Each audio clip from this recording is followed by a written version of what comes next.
At Thanksgiving, every sibling was thanked in a speech except me. I smiled, took a photo, and slipped out. That evening, my mom called sobbing after reading my caption. My name is Sarah, and this is the story of how one Thanksgiving dinner changed everything between me and my family forever. For context, I'm the middle child of 5 siblings. There's Marcus, 35, the golden boy who became a doctor and married his college sweetheart. Then there's me, 32, followed by twins Jessica and Jennifer, 29, who are both successful lawyers, and finally baby brother David, 26, who just got promoted to senior marketing manager at a Fortune 500 company. Growing up, I was always the odd one out. While my siblings excelled in traditional ways, academics, sports, leadership roles, I was the creative one.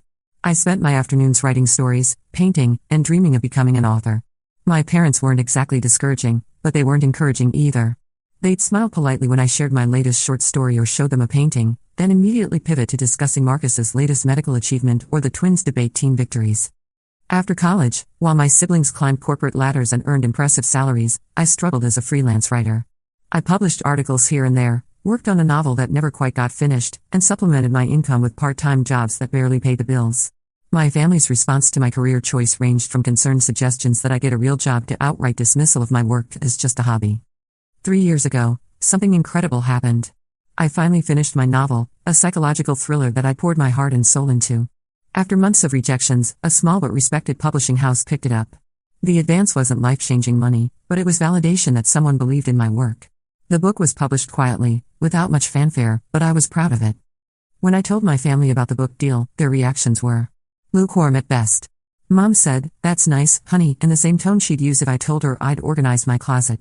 Dad nodded and asked if it would be available at the library. Marcus patted my shoulder and said, "Good for you, Sarah. Maybe now you can start thinking about a more stable career." The twins exchanged a look that clearly said they thought I was still playing pretend, and David was too busy on his phone to really respond. But I didn't let their lack of enthusiasm dim my excitement. My book started gaining traction through word of mouth and social media. Readers were connecting with it in ways I'd never imagined. Book clubs were selecting it. Bloggers were writing reviews. Small bookstores were featuring it in their windows.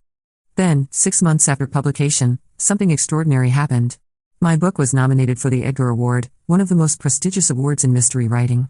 I couldn't believe it. I called my parents immediately, crying with joy, trying to explain what this meant. The Edgar nomination was like getting an Oscar nomination for writers in my genre. It was recognition from my peers, from the industry, that my work mattered.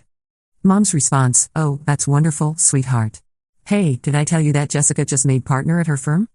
That should have been my first real warning sign, but I brushed it off. They didn't understand my world, I told myself.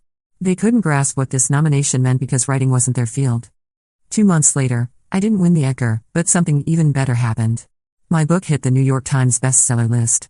Not just any list, it debuted at number 7 on the hardcover fiction list. I was officially a best-selling author. I drove to my parents' house that same day, clutching the newspaper with my book listed among titles by authors I'd been reading and admiring for years.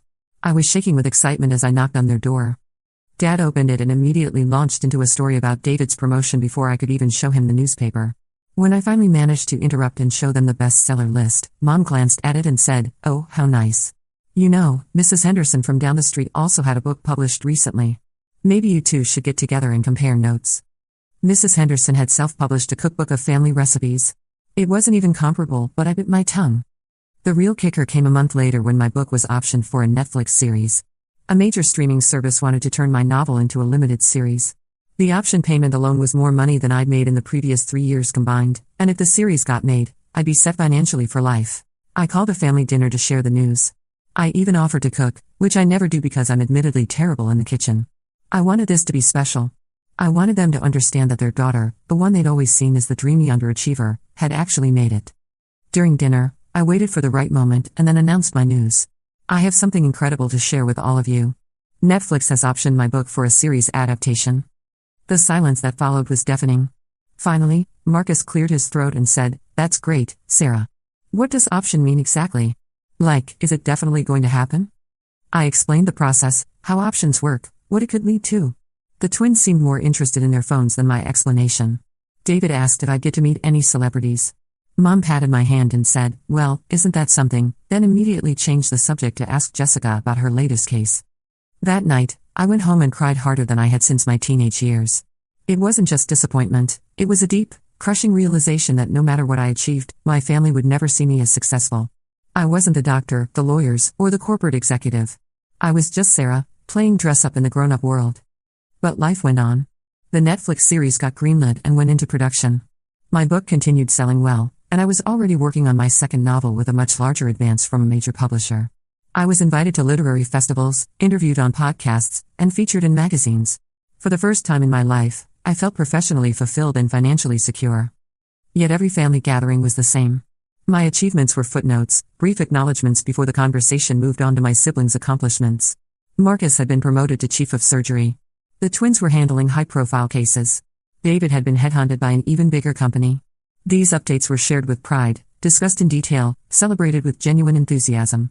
Meanwhile, my Netflix series premiered to critical acclaim and strong viewership numbers. It was trending on social media, featured in entertainment news, and spawned countless fan theories and discussions online. I was getting fan mail from viewers around the world who connected deeply with my story and characters. Did my family watch it? Mom mentioned she tried to but got confused by all the twists. Dad said he'd recorded it but hadn't found time to watch yet. My siblings had various excuses, too busy with work, not really into thrillers, planning to binge it later when they had time. This brings us to Thanksgiving. Every year, our family gathers at Mom and Dad's house. It's a tradition that started when we were kids, and we've maintained it even as we've all become adults with our own lives. This year felt different for me, though. I was coming off the high of my series being renewed for a second season and having just signed a 3-book deal that would set me up for the next decade. I arrived at my parents' house early to help with preparations, as I always do. Mom was bustling around the kitchen, and I offered to help with the cooking. She handed me the simplest task, arranging store-bought dinner rolls in a basket, while she handled everything else. I didn't mind. Cooking has never been my strength. As the day progressed and my siblings arrived with their families, the familiar dynamics fell into place. Marcus regaled everyone with stories from the hospital. The twins discussed their latest legal victories. David showed off photos from his recent business trip to Tokyo. I listened, smiled, and contributed when I could, but mostly I observed. It wasn't until we all sat down for dinner that Dad announced he wanted to make a speech. This wasn't unusual. Dad loves his Thanksgiving speeches about gratitude and family. But this year, he said he wanted to do something special and acknowledge each of his children individually. My heart actually lifted a little. Maybe this would be different. Maybe he'd finally acknowledge what I'd accomplished. Dad started with Marcus. He spoke glowingly about his eldest son's dedication to saving lives, his leadership at the hospital, what an incredible father and husband he'd become. Marcus beamed, and everyone applauded. Then he moved on to the twins, praising Jessica for her work defending the underprivileged and Jennifer for her success in corporate law. He talked about how proud he was to have raised daughters who were changing the world through justice and advocacy. More applause. When he got to David, Dad's voice grew warm as he discussed his youngest son's business acumen, his rapid rise in the corporate world, and how his marketing innovations were influencing industry standards. David grinned and raised his wine glass in acknowledgement. Then Dad paused, looked around the table, and said, "I'm so grateful for all of my successful children and the pride they bring to our family name." That was it. The speech was over. He sat down to enthusiastic applause and began carving the turkey.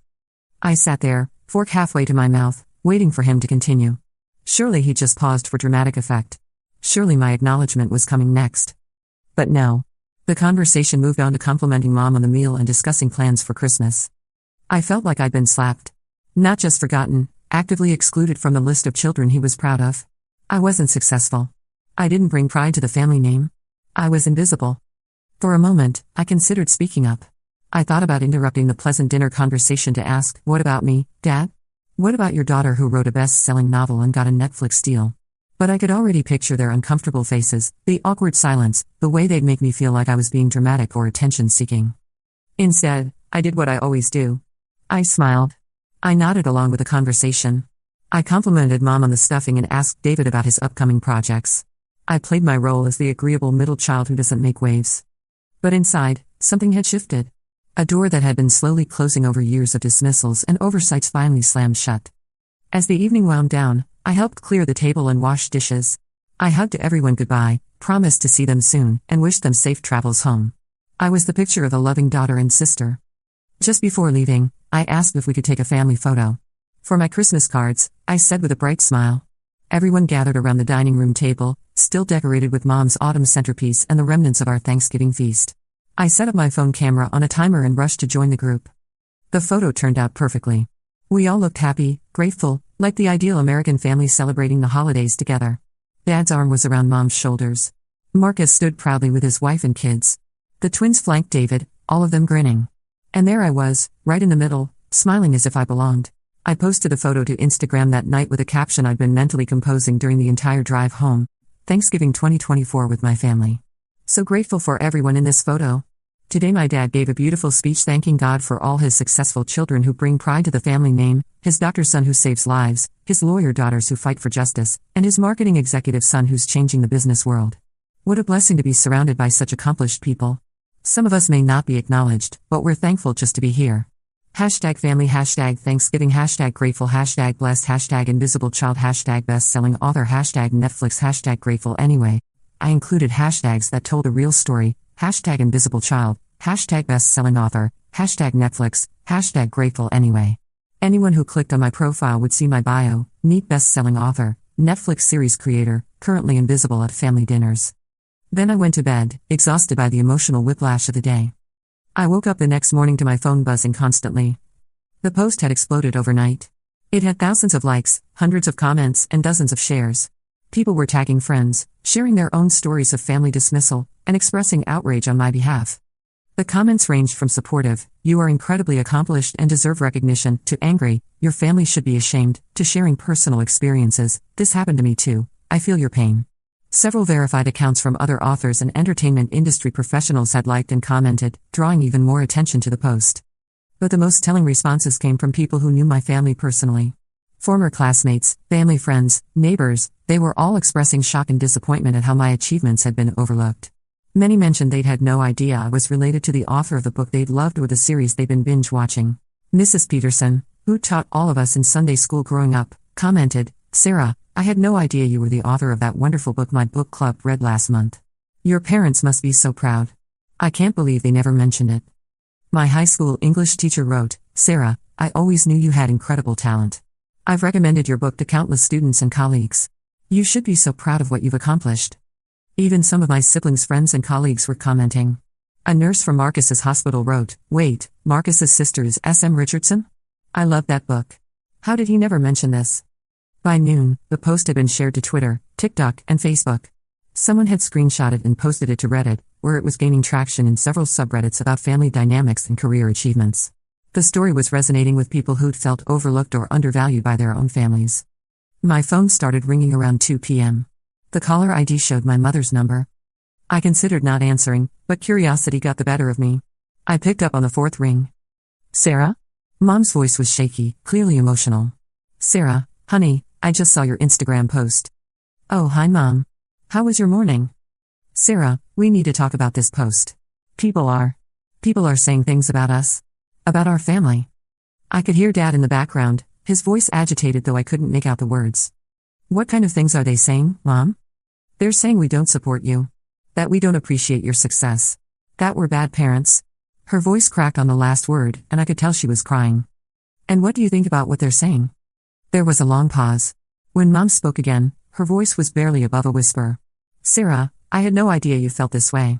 I had no idea we made you feel invisible. Mom, I've been a best-selling author for over a year. My book was turned into a Netflix series that millions of people watched. I've been interviewed in major magazines and invited to speak at universities. Last week I signed a deal that will pay me more money than Marcus makes in 3 years.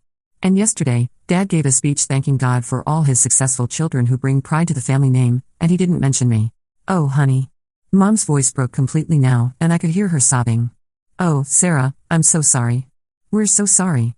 Are you sorry that you hurt me, or are you sorry that other people now know you hurt me?" The question hung in the air between us.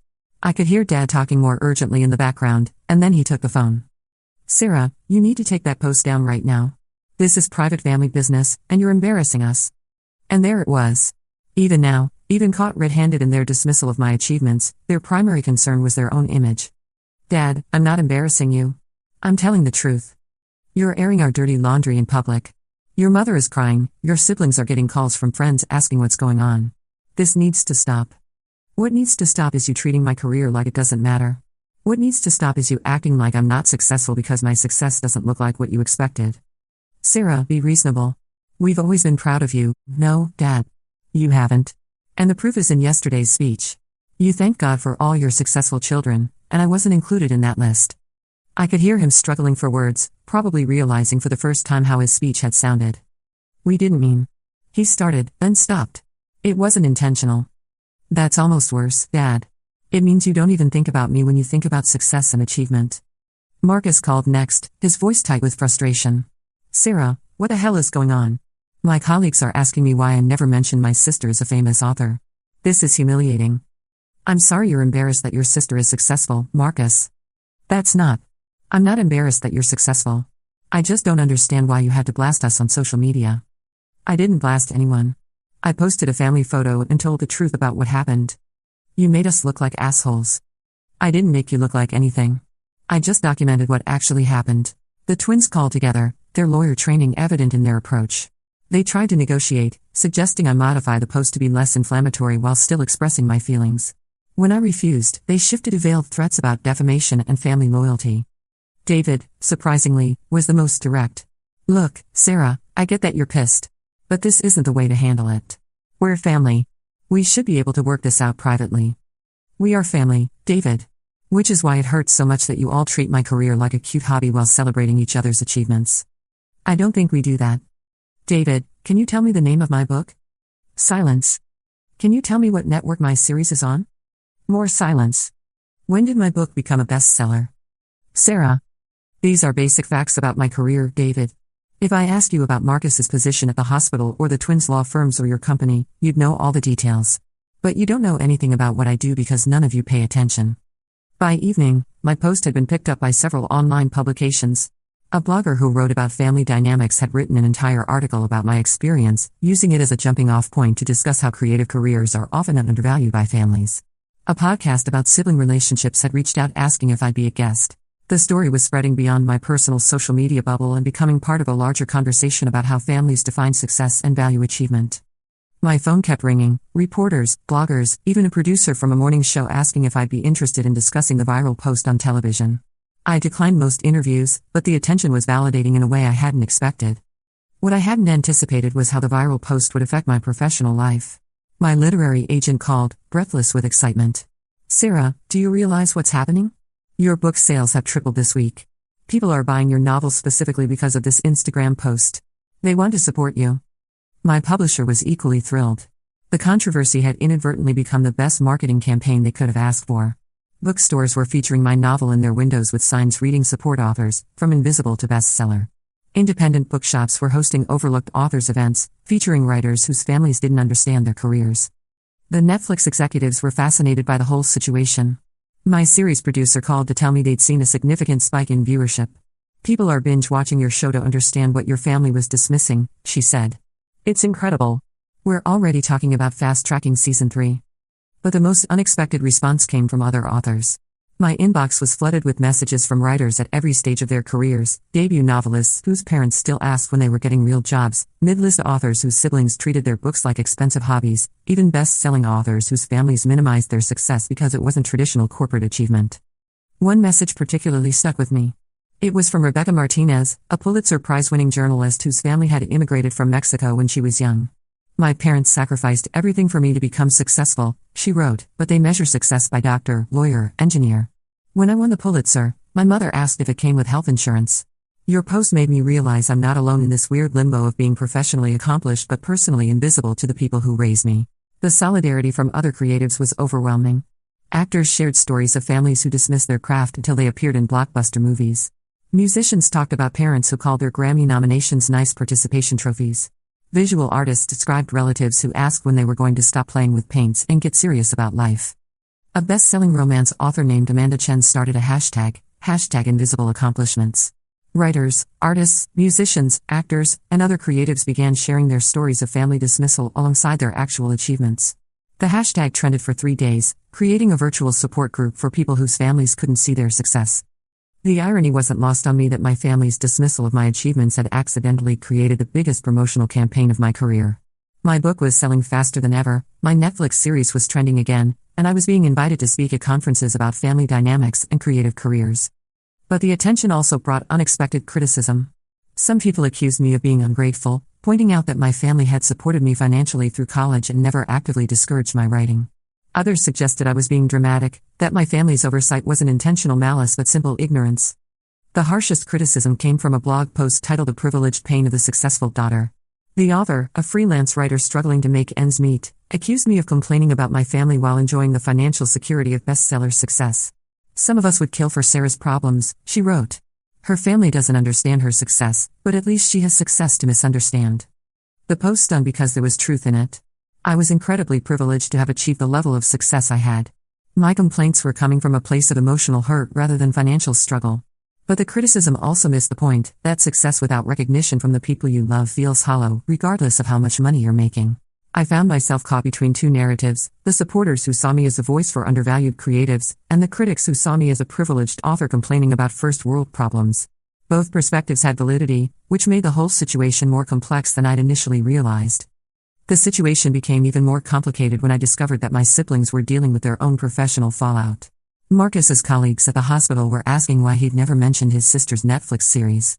Several people had approached him at medical conferences, excited to discuss my book, only to be met with his obvious ignorance about my work. Jessica called me, her voice tight with frustration.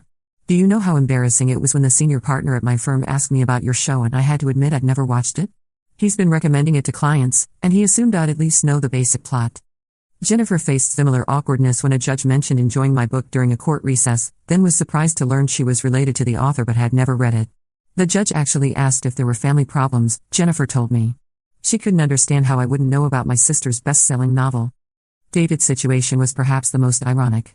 His company's marketing team had actually used my Netflix series as a case study for successful book-to-screen adaptations. He'd sat through a presentation about my show's marketing strategy without ever mentioning that the creator was his sister. When a colleague later discovered the connection through social media, David's credibility took a hit. They think I was hiding it, he told me during one of our difficult phone conversations.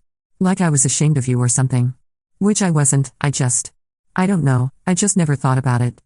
That phrase, I just never thought about it, became a recurring theme in my conversations with my siblings. They weren't maliciously dismissive of my career, they were passively indifferent to it. In some ways, that felt worse than active criticism would have. The professional awkwardness my siblings experienced was an unexpected consequence of my viral post, but it served an important purpose. For the first time, they were feeling the social implications of their ignorance about my work. They were experiencing secondhand the invisibility I'd felt for years. My parents faced their own reckoning. Longtime family friends began asking pointed questions about why they'd never mentioned my achievements. The woman who cut Mom's hair had apparently been reading my book for months, assuming my parents knew and were proud. When she discovered they'd never read it, she was genuinely confused. People keep asking us about your book and your show, Dad said during one of our tense phone calls. We look like idiots because we don't know basic facts about our own daughter's career. How do you think I felt, I replied, when my own family didn't know basic facts about my career? The social pressure my family was experiencing forced them to confront their blind spots in a way that years of my gentle attempts at sharing my achievements hadn't accomplished. They were finally understanding, through their own embarrassment, how dismissive they'd been. But the situation also revealed how little they actually knew about my daily life. During one conversation, Mom asked what time I usually wrote, and I realized she'd never asked about my routine before. Dad wanted to know how long it took to write a book, a question that showed he'd never been curious about my process despite years of me working on novels. The twins started asking about the business side of publishing, advanced payments, royalty structures, film rights, approaching my career with the analytical mindset they applied to their legal work. For the first time, they were treating my profession with the same seriousness they bring to understanding any other business. David, whose marketing background made him the most equipped to understand my success, began asking about promotional strategies and audience building. He seemed genuinely surprised by the complexity and professionalism involved in modern publishing and entertainment marketing. These conversations were positive in one sense, my family was finally showing interest in my work. But they also highlighted how fundamentally they'd misunderstood my career for years. They'd seen me as someone who wrote books as a hobby rather than someone who was building a multimedia entertainment brand. The viral post had forced a reckoning that was long overdue, but the process of rebuilding our relationships on a foundation of actual understanding was going to take time and effort from all of us. 3 days after my post, Mom called again. This time, her voice was calmer, more thoughtful. Sarah, I've been reading the comments on your post. And the articles that people have written about it. I've been doing a lot of thinking. Okay. I owe you an apology. A real apology, not just an I'm sorry you're upset apology. We have been dismissive of your achievements. We have been treating your career like it's not as important or valid as your siblings' careers. I felt a small crack in the wall I built around my heart. I think, Mom continued, we didn't understand what you'd accomplished because it was so far outside our experience. When Marcus became a doctor or the twins became lawyers, we understood what that meant. We knew how to measure their success. But your world, publishing, entertainment, creative industries, it's foreign to us. But Mom, you could have asked. You could have tried to understand. You're absolutely right. And I'm ashamed that we didn't. I'm ashamed that I didn't know what a bestseller list meant until I looked it up this week. I'm ashamed that I had to Google Edgar Award to understand what an honor your nomination was. This was more acknowledgement than I'd ever received from her. I'm ashamed, she went on, that I learned about your Netflix series from Mrs. Henderson instead of celebrating it with you when it happened. Mrs. Henderson watched my show? Sarah, half the neighborhood has watched your show.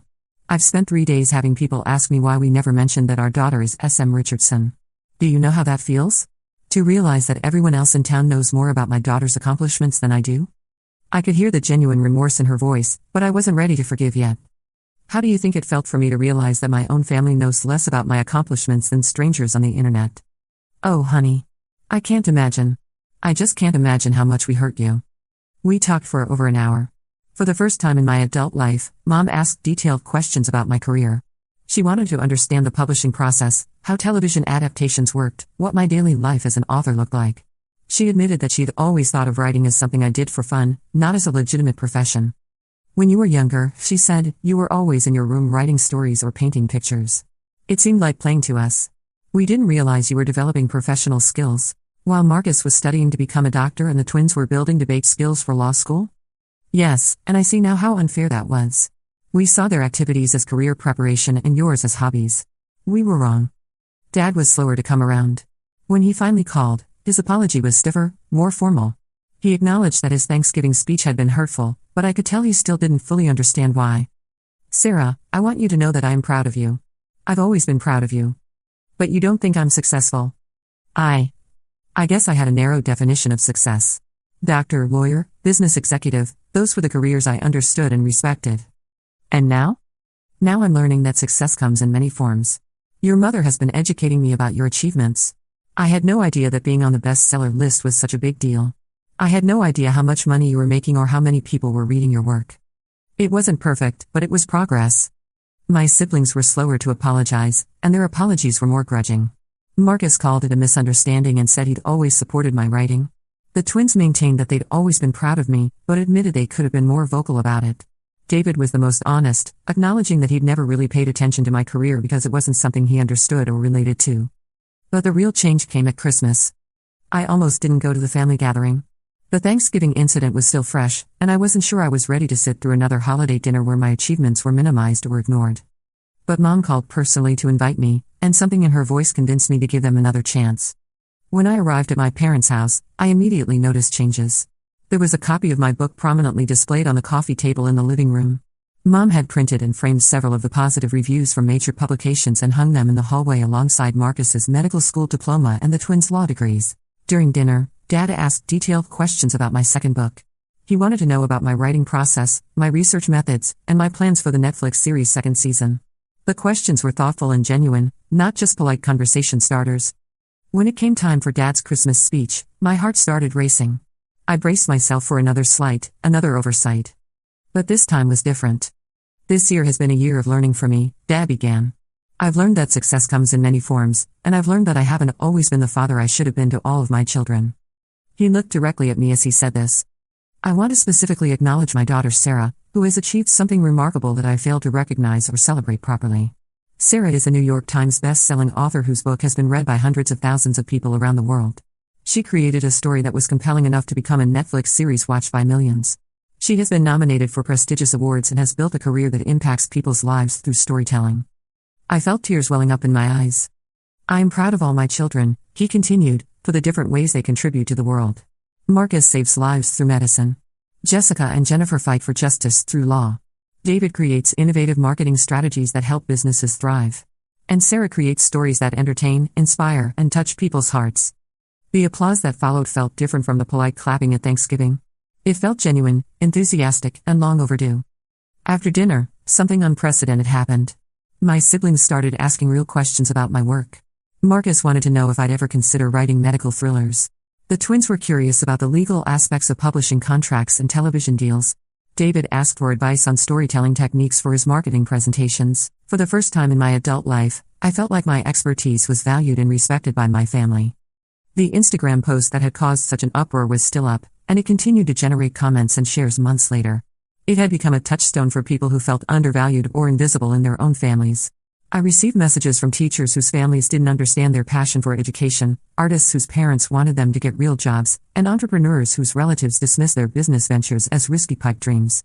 My story had resonated because it wasn't really about me, it was about the universal need for recognition and validation from the people we love most. It was about how families sometimes fail to see their members clearly because they're looking through the lens of their own expectations and experiences. The aftermath of my viral post taught me several important lessons. First, that speaking up for yourself isn't selfish or dramatic, it's necessary. I had spent years accepting my family's dismissal of my achievements, telling myself that their opinion didn't matter, that I didn't need their validation. But the truth was, it did matter, and I didn't need it. Not because my worth depended on their approval, but because family relationships work best when they're built on mutual respect and genuine support. Second, I learned that sometimes people need a wake-up call to recognize their blind spots. My parents weren't malicious in their dismissal of my career, they were genuinely ignorant about what I'd accomplished and what it meant. They needed the shock of public embarrassment to force them to examine their biases and assumptions. Third, I discovered that my experience was far from unique. The thousands of people who responded to my post, shared their own stories, and reached out privately showed me that family dynamics around success and achievement are complicated for many people. Parents and siblings often struggle to understand and value accomplishments that fall outside their own experience or expectations. Finally, I learned that authentic relationships require honesty, even when that honesty is uncomfortable. The months following my viral posts were awkward and sometimes painful as my family and I worked to rebuild our dynamics on a foundation of genuine understanding and respect.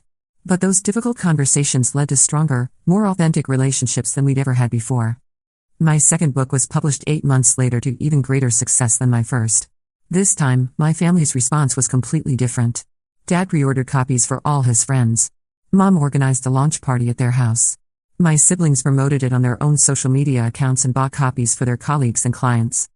When the book debuted at number 3 on the bestseller list, I got congratulatory calls from every family member within an hour of the announcement. Marcus sent flowers.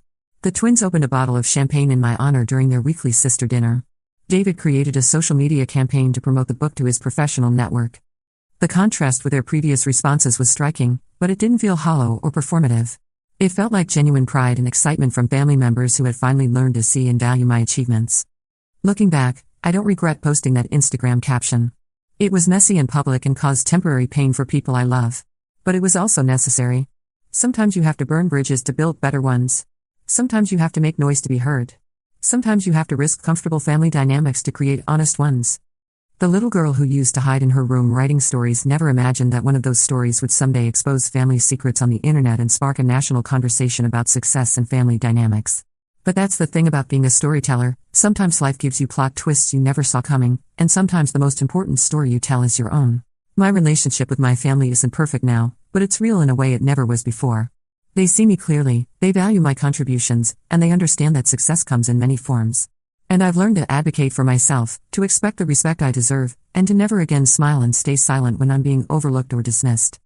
That Thanksgiving photo is still on my Instagram, along with a caption that changed everything.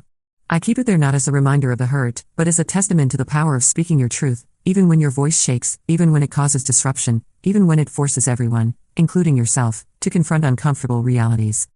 Sometimes the best revenge isn't elaborate plotting or calculated payback. Sometimes it's simply refusing to be invisible anymore, telling your story in your own words, and letting the truth speak for itself. Sometimes the most powerful thing you can do is smile, take a photo, and tell the world exactly what happened. And sometimes, if you're very lucky, the people who hurt you will listen, learn, and love you better than they ever have before.